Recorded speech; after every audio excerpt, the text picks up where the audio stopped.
Сәлеметсіздер ме балалар? Бүгін біз сіздермен қазақ тілі 4 сынып 71 сабақты өтетін боламыз.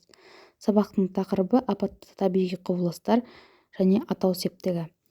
Бүгінгі сабақта біз шешім табуға бағытталған сұрақтарды табамыз және құрастырамыз. Одан кейін атау септігі туралы білетін боламыз. Бізге 31 жаттығуда мәтін берілген.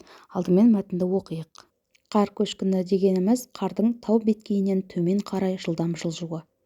Қазақстанның таулы аудандарының көпшілігінде қар көшкіні болып тұрады. Ол негізінен қардың түсуі мен күннің жылуына байланысты. Қар көшкіні болатын ең қауіпті кезең қараша мен сәуір айлары, ал биік тауда қазан-мамыр айлары. Тауда болған кез келген адам қыс ішіндегі тауда болатын қауіптерді, олардан сақтану шараларын білуге міндетті. Енді балалар осы мәтінге байланысты сұрақтарды орындайық. Шешім табуға бағытталған сұрақтарды тауып жаз дейді. Бұл жерден біз 4 және 5 сұрақты шешім табуға бағытталған сұрақтар деп алып, осы сұрақтарға жауаптар жазайық. 4 сұрақта қар көшкіні болған жағдайда не істеу керек дейді. Көшкін басылғанға дейін қауіпсіз жер тауып, сол жерде құтқарушыларды күту керек. Енді 5 сұрақта сен альпинист болсаң, тауға өзіңмен бірге қандай құралдар алар едің дейді. Енді осыған жауап: егер де мен альпинист болсам, қысқыш, дәрі қобдишасы, арнайы қарға мінуге арналған құралдар жиынтығын алар едім деп жауап берсек болады. Келесі бізде мәтіндегі алғашқы сөйлемді көшіріп жазып, бастауыш пен баяндауыштың астын сыз дейді. Енді біз ең бірінші тұрған сөйлемді көшіріп жазайық. Бірінші сөйлем бізде қар көшкіні дегеніміз қардың тау беткейінен төмен қарай жылдам жылжуы. Бізде қар деген сөз бастауыш атау септігі, ал жылжуы деген сөз баяндауыш болып тұр. Балалар, біз білеміз, қазақ тілінде жалпы 7 септік бар. Соның ең біріншісі атау септігі. Яғни бүгінгі біздің сабағымыздың тақырыбы атау септігі.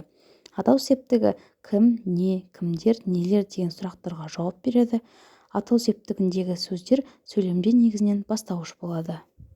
Енді балалар, келесі 32 жаттығуда өлеңді көшіріп жазайық. Өлеңнің тақырыбы сең. Алдымен оқиық. Өзен дүр сілкінді, көкше мұз жыртылды, демде арна кеңейді, қозғалды сеңенді.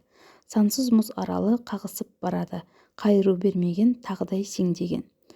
Өлеңнің авторы Қастек Баянбай. Енді бізге осы өлең бойынша тапсырмалар берілген. Атау септігіндегі зат есімдерді тауып, олар сөйлемде қандай мүше болып тұрғандарын айт дейді. Және осы сең қозғалғанда қандай қауіп қатер болады, ондай жағдайда не істейсің дейді. Алдымен бірінші тапсырманы орындайық. Өлең бойынша атау септіктері бізде өзен, мұз, арна, сең. Атау септіктері сөйлемде бастауыш болып тұр. Сең қозғалғанда өзен арнасы кеңейіп, мұз жыртылады. Мұндай жағдайда біз құтқарушыларға хабарласқанымыз дұрыс болады. Келесі 30 жаттығуда төмендегі сөздер бастауыш болатындай етіп, әрқайсысымен сөйлем құрап жаз дейді. Бізге 5 сөз берілген. Қазақстан, тау, көшкін, өзен, сең. Осы сөйлемдерді жазғаннан кейін бұл сөздер қай септікте тұрғанын айтуымыз керек. Бірінші сөйлем: Қазақстан менің тәуелсіз отаным. Бұл жерде Қазақстан бастауыш атау септігінде тұр. Жазғы демалыста отбасымызбен бірге тауға шықтық. Бұл жердегі тау, яғни тауға бастауыш, бұл бар септігі болып тұр. Ға жалғауымен. Көшкін күн жылығанда болып тұрады. Бұл жерде көшкін сөзі бастауыш, яғни атау септігінде тұр.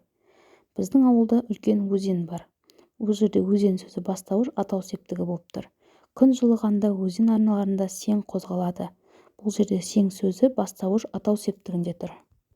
Келесі бізде 34 жаттығуда дос, әке сөздері сөйлемде бастауыш болатындай етіп, 2 сөйлем құрап жаз дейді.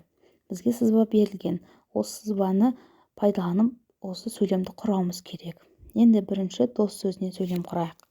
Дос қайғың мен қуанышыңды ортақтасатын жақын адамың. Бұл жерде дос бізде бастауыш болып тұр. Одан кейін екінші сөйлем: әке ұл баланың тәрбиесіне үлкен үлес қосады. Әке сөзі сөйлемде бастауыш қызметін атқарып тұр. Келесі бізде 35 жаттығу. Бұл шығармашылық үзіліс. Көбелектердің өз гүліне қондыр ойыны, яғни шарты келесі бетте жазылыпты, оқиық. Ұшып жүрген көбелектердің қанатында септіктердің сұрақтары жазылған, ал гүлдердің гүлшелерінде септік атаулары жазылған. Септіктердің сұрағына сәйкес көбелектерді өз гүліне, яғни септігіне қондыр дейді. Енді балалар 35-ші жаттығуды орындау үшін біз 7 септікті еске түсіріп, олардың сұрақтарын, жалғауларын қайттан бір қайталап өтейік. Бірінші атау септігі. Кім, не, жалғау жоқ. Ілік септігі. Кімнің, ненің, ныңның, дыңдың, тың-тың. Барыс септігі. Кімге, неге, қайда. Жалғаулар. Ға, ге, қа, ке. Табыс септігі. Сұрақтары. Кімді, нені, жалғаулары. Ны, ні, ды, ді, ты, ды.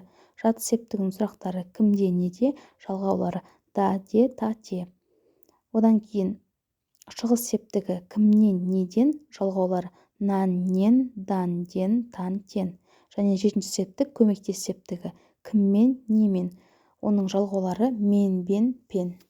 Осымен балалар, бүгінгі біздің сабағымыз аяқталды. Видеом ұнаса міндетті түрде лайк басыңыздар. Келесі сабақтарды жоғалтып алмас үшін каналыма тіркеліңіздер. Сау болыңыздар.